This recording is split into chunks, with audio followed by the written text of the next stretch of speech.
I was the creative consultant for the whole run of the show, which meant basically that I would go to the overall writers' meetings. We would always have these big meetings in the beginning of the season when the writers would get back together after hiatus, and we would talk about, the arcs for the characters for the whole season. And, I would go to all those types of meetings. I read every draft of every script and gave whatever notes, they might have been very small, but I gave whatever notes I had. I had to keep up with the arcs of the story so that if I did want to add something or suggest something or whatever, I knew what was going on.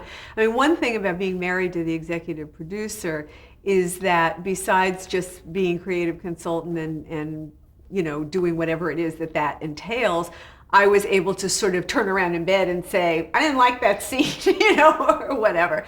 And he and I were very, very in sync about the show. And I used to say that Cagney and Lacey was both our jobs, no matter what my day job was, because that was what we spent the most amount of time talking about, dealing with. He had 15-hour days. He was there morning, noon, and night.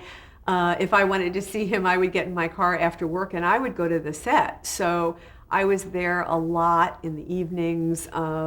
Everybody and the cast and crew and writers and everybody, of course, knew me. And, I spent a lot of time there. So even though I almost always had a job while the show was shooting, because by the time the series began, Barbara and I had already ended our partnership and I was already working as a television executive. But I was always able to stay involved in the show. And I really can't answer whether I would have been able to be as involved if I wasn't married to Barney, because, I'm not sure that people would have been as receptive